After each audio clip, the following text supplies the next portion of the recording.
All right. Thank you so much, guys, for tuning in to our September spotlight for the Process Improvement SIG. We have the honor of having Amber Branch here to talk about Scrum Agile. So Amber, would you go ahead and give us an introduction? Tell us a little bit about you, where you're from, and all that good stuff. Hello. Hi, Diamond. Thank you so much. My name is Amber Branch. As you said, I am an Agile coach and I work with Endurance International Group, but specifically with the HostGator brand. And I'm located in the Houston, Texas area. Okay, perfect. H-Town. So I really want to say thank you for taking this time out to just interview with us and just kind of talk to us about Agile. So I just have a couple questions and we'll get started from there. Cool? Sounds good. All right. So can you first tell us, how did you get introduced to Agile, or how did you get interested? So I started my undergrad career in engineering. So for me, process improvement has always been a part of my career path. However, when I went into consulting, they actually made us use Agile with our clients. So that was my first introduction. And the first thing I thought was, wow, I wish they would have taught us this in undergrad. So once I realized how much faster it made things, it made project management make sense. That's when I decided to investigate a little bit more into the industry. Yeah. So how much time overall have you spent in this industry? Coming up on 5 years. Okay. Yes, I've held different hats and worked with different companies, but what I've realized is that Agile can pretty much be applied to any company that you go to, nearly every department. So this is something that I intend to stick with. Gotcha. So with that being said, have you dealt with any, how have you dealt with being an African American in this space? Like, is there a lot of women, African American women in this field? So quick answer, no. In most of the rooms that I go in, I am the only African-American female. I've been used to that since I've been an undergrad in our program. I went to a PWI, so always been almost the only Black woman in the room, except for my friend Jasmine at a short period of time. But the reality of it is, if you treat yourself as an equal and you walk as an equal, they have no choice but to respect you as an equal. I had to learn that early in my career. Imposter syndrome is real. You always feel like, should I be here? Do I know enough? But the reality of it is if you don't let that show and if you lead with confidence, you're actually taken seriously. And because you look different, you stand out. So make sure that when you open your mouth, you have something worthwhile to say. I found that ironically, I tend to get somewhat more respect from my colleagues because I always present myself with excellence, and that comes from my upbringing. So if I'm going to walk in the room, I'm going to be the only person that looks like me, I have to represent well so that I can open the door for the next person. Yeah, that's crucial. Opening the door and being that person. So thank you for taking on that charge. That means a lot. I really appreciate it. So with you being, here with NSBE, of course I got a NSBE question. So how has NSBE helped with your career or helped you get to where you are? So NSBE has literally been a part of my life before I knew it was a part of my life. I'm actually a second generation NSBE member. My dad was a mechanical engineer at Prairie View A&M.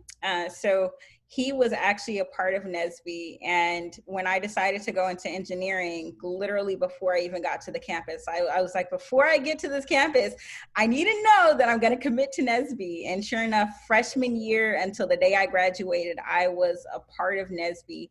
NSBE is actually the reason I did not quit engineering. I went to my first conference and I met you, Diamond, in Oklahoma. And I saw all of these people that look like me coming from an environment where I saw nobody that looked like me. And I said, okay, so they're not where I'm at, but they're out there.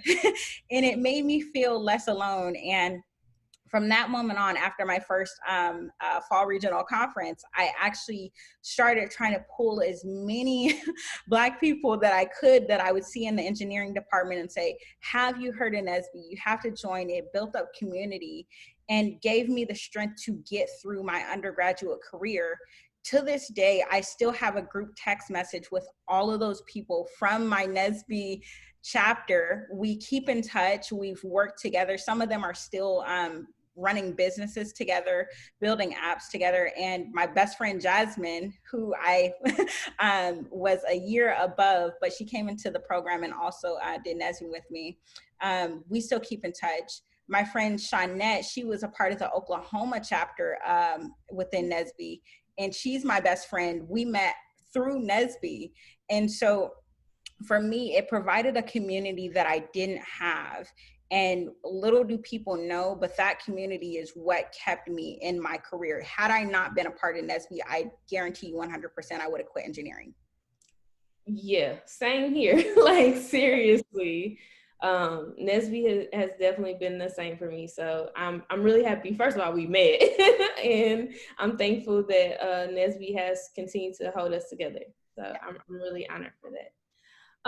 So what lessons have you learned along the way of becoming an Agile Scrum Master, right? Yes, I actually perform dual roles as Scrum Master and Agile Coach. And so one of the biggest lessons I've learned from both, because in Agile coaching, you work a lot with leadership, and with Scrum Master, you work a lot at the team level directly with the engineers. The biggest lesson I learned is that you have to know how to work with people. My job is not as technical as I thought it was going to be going into it. My job is, ironically, about 80% being a counselor. So I have employees that come to me and they may have personal issues. I've had people deal with family deaths, pets being sick that actually, weighs on them with their job, or they're actually had been with a company for so long that frustration had built up and they didn't have people to listen to them. And then as an Agile coach, you're their servant leader. So you're the first ear that they get. And if you don't listen to them and actually act on the frustrations that they have, you can actually have people walk out of that company. So as an Agile coach or as a Scrum Master, it's your job to make people feel heard, and then take the things that they're saying and use that to improve the process. Yes, there's a lot of technical things that I do, right? Just basic project management stuff of trying to make the teams work more efficient, make sure that their board within Jira project management system is something that they can utilize.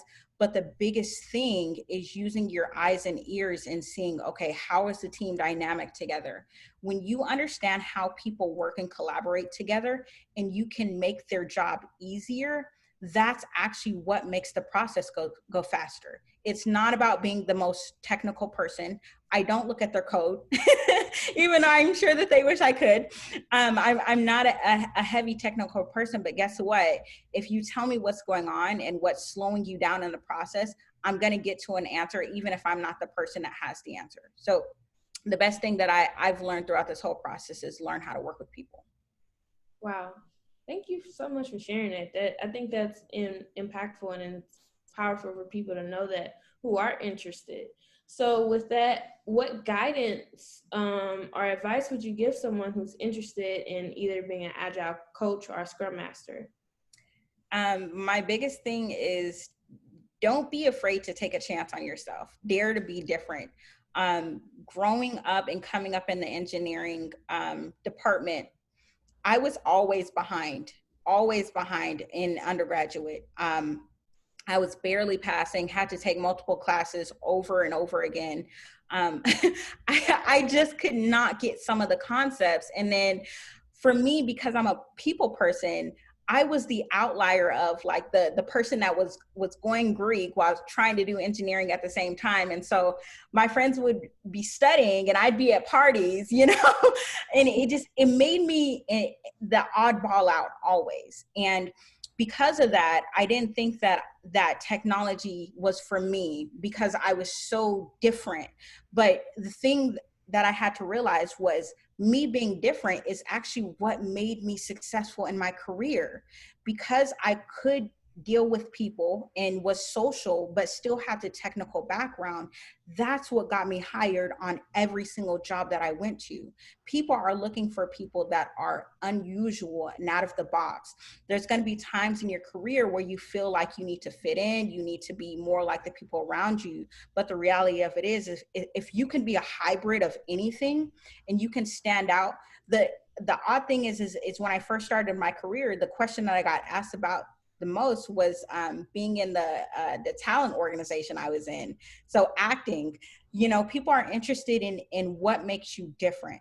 So my biggest advice is don't be afraid to take out those things that make you you, highlight them on your resume, on your LinkedIn, and your interview.